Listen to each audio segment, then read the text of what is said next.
Heaven Official's Blessing. Chapter 19. Audio source: WuShoWorldAudiobook.com. Within Puchi Shrine, Strange Tales of Banyu Pass. What's wrong? Xie Lian asked. Sitting, San Lang spread his hands out and also asked, "What's wrong?" Fu Yao frowned. "Who are you?" Xie Lian replied, "This is a friend of mine. Do you guys know him?" With a face full of innocence, San Lang said, "Gerger, who are these two people?" Hearing him call Xie Lian Gerger made the corner of Nanfeng's mouth spasm as Fu Yao's eyebrows twitched. Xie Lian waved a hand at San Lang. "It's nothing. Don't worry." Only to have Nanfeng interrupt him with a yell. "Don't talk to him." "What, do you guys know him?" Xie Lian said. Fu Yao coldly replied, "No, we don't. If you don't know him, then why are the two of you being so?" Xie Lian hadn't finished his sentence when he suddenly felt something glow from both sides. When he looked back, he found that the two of them were simultaneously amassing spheres of white light in their right hands. Xie Lian felt a foreboding premonition well up and hastily intervened. Stop! Don't be so rash." The two spheres of white light that had risen from thin air sparked and looked incredibly dangerous. It was definitely not something normal people could make. San Lang clapped, as if out of courtesy. Amazing. These words of praise completely lacked sincerity. With great difficulty, Xie Lian finally restrained both of their arms. Nanfeng turned around and angrily asked him, "Where did you meet this person? What is his surname? Where does his family live? Where did he come from? Why is he with you?" Xie Lian answered, "We met on the road. His name is San Lang, and I don't know the rest.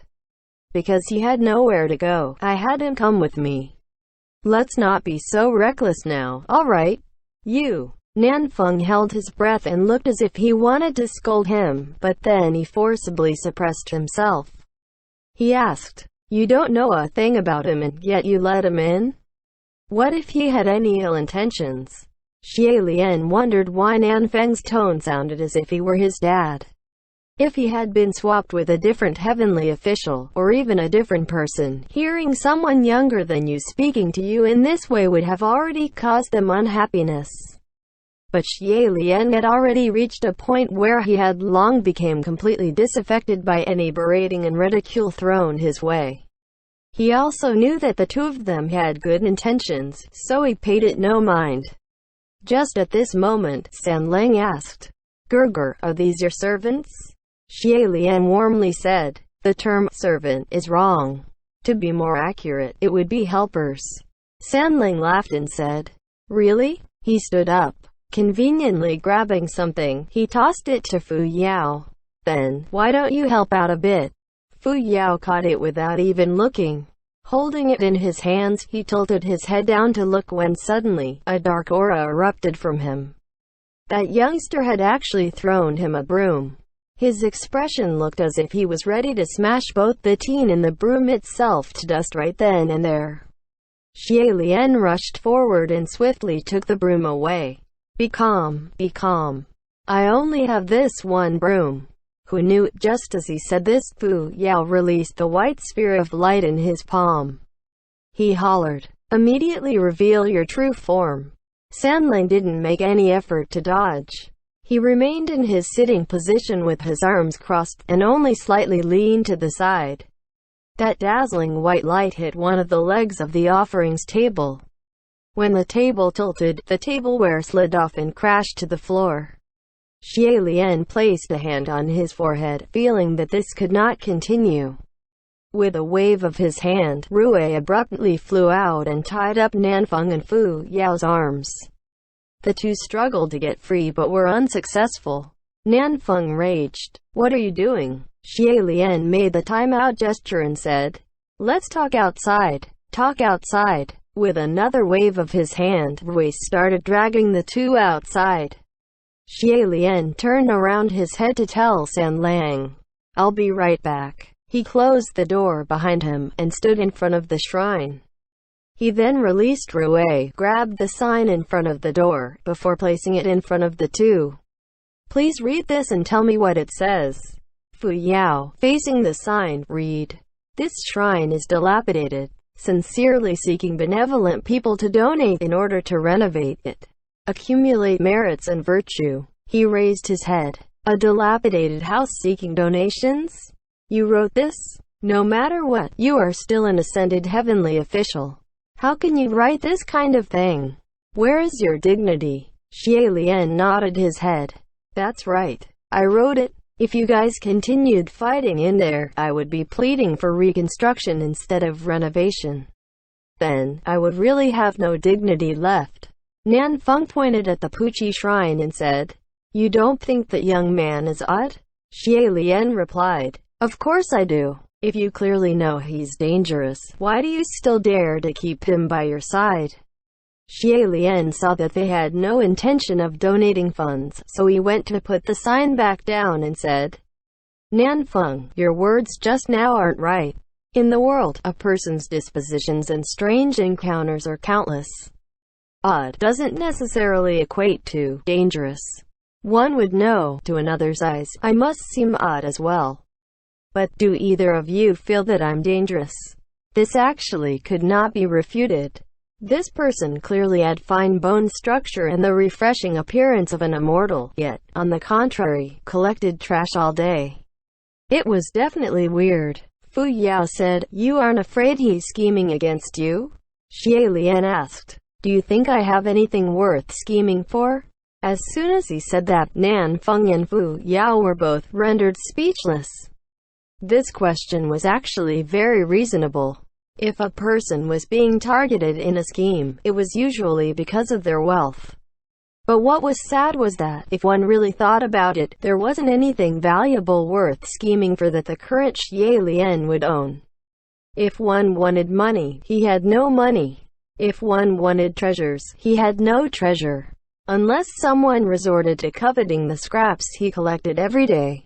Xie Lian added, Besides, it's not like I haven't inspected him already. The two focused their attention on him. How did you inspect him? What was the outcome? Xie Lian relayed the few times he had inspected him to the two and said, There were no results. I've already examined him to this extent. If he isn't an ordinary human, then there can only be one possibility. A calamity class. Fu Yao sneered. What if he really is a calamity? Xie Lian said, Do you really think a big shot ghost like a calamity would be as idle as we are? Coming to a village to collect rubbish with me. We're not idle at all. Yes, yes, yes. Up on the small hill outside the Puqi shrine, the three of them could hear the sound of that young man's leisurely footsteps as he walked around the building. They sounded as though he was content and without a care in the world. Nanfeng dropped his tone and said, This won't do. We still have to think of a way to test whether or not he really is a calamity. Xie Lian kneaded the space between his eyebrows, saying, Then go test him. Just don't go over the top. What if he really is only a spoiled kid who has run away from home? I get along pretty well with this kid. Be nice, don't bully him. Hearing the phrase, don't bully him, Nanfeng's expression became hard to explain with just a few words, while Fu Yao's eyes almost rolled to the back of his head. Xie Lian warned them again, before he reopened the door. Sanling's head was lowered, like he was inspecting the leg of the offerings table. Xie Lian softly called, You're not hurt, are you? Sanling laughed and said, I'm fine. Just checking to see if this table is fixable or not. Xie Lian warmly said, What happened earlier was only a misunderstanding, please don't take offense. Sanling laughed and said, Since you've already said so, how can I take offense? Perhaps they thought I looked familiar. Fu Yao said in a freezing tone. Precisely. A bit familiar. So previously, I was probably mistaken. Sanling smiled brightly before replying. Oh, what a coincidence. I also thought you two looked a bit familiar. Although the two of them were still vigilant, they did not make any more drastic actions. Nanfeng muttered, Clear a space for me to draw the distance shortening array. Distance shortening was a teleportation array. As its name suggested, it could turn the distance of 1,000 miles of mountains and rivers into that of a single step. Aside from the fact that every use would expend a great deal of spiritual energy, nothing could be more useful. Xie Lian retrieved the bamboo map from off the floor and said, "Draw it here." Earlier, when Fu Yao had entered, he hadn't gotten to examine the interior furnishings. Now, after standing in this crooked, shabby house for quite a while, he was able to see it all. As if his entire body, from head to toe, was uncomfortable, he asked, "You live in a place like this?" Xie Lian handed him a chair and said, "I've always lived in these kinds of places." Hearing this, Nanfeng's movements faltered for a split second before he resumed his drawing of the array. Fu Yao did not sit, his expression also turning rigid for a second. It was hard to tell what the look on his face was. It seemed 9 parts blank shock and 1 part schadenfreude. But he quickly hid this unfathomable expression and said, "The bed?" Xie Lian hugged the mat and said, "This is it." Nanfeng raised his head, took a look at that mat, before lowering his head again. Fu Yao glanced at San Lang on the side and said, "You slept together with him?" Xie Lian asked, "Is there a problem?" For a long time, neither of them spoke another word, so Xie Lian assumed there weren't any more issues.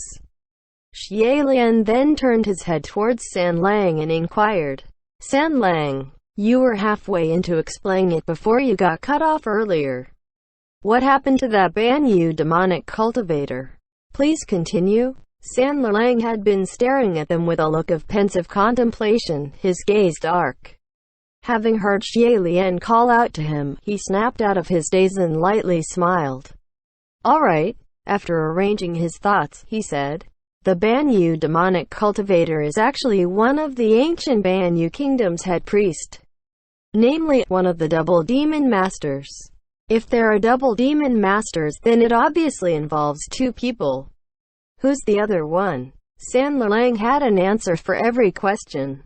Unrelated to the Banyu kingdom, a demonic master from the Central Plains, called head priest Fang Shen.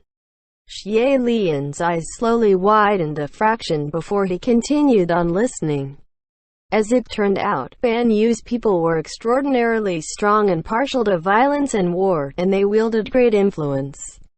They captured an important checkpoint in the western regions of the Central Plains, causing the 2 nations to frequently intrude on each other's borders, unceasing in conflicts. Battles big and small erupted frequently. Their head priest was skilled with sorcery, and the troops had the utmost faith towards them, willing to follow them even unto death. However, 200 years ago, the king of the Central Plains finally organized an army to attack, utterly flattening the Banyu kingdom. Although the Banyu kingdom was extinguished, the head priest and troops' hatred and resentment did not disperse. They remained to haunt the place. Banyu kingdom used to be a state full of greenery. But after it turned into Banyu Pass, it seemed as if the evil energy had corroded the once lush scenery and it was slowly consumed by the surrounding Gobi Desert. It was said that at night, people could still see the lofty silhouettes of the Banyu soldiers, grasping a wolf-tooth club, as they roamed the Gobi Desert in search of prey from afar. Originally, this place had tens of thousands of inhabitants. However, all of them gradually became unable to survive, so they migrated away and left. At the same time, the legend, every time someone crosses this pass, over 50% would go missing, began spreading out. As long as they were people from the Central Plains passing this place, they all had to leave behind half as their illegal toll, human lives. Fu Yao put on a fake smile. "This young master sure knows a lot." San Lang smilingly said, "Not at all, not at all. It's only that what you know is too little." Xie Lian was unable to hold back a smile, thinking that this kiddo sure had a sharp tongue.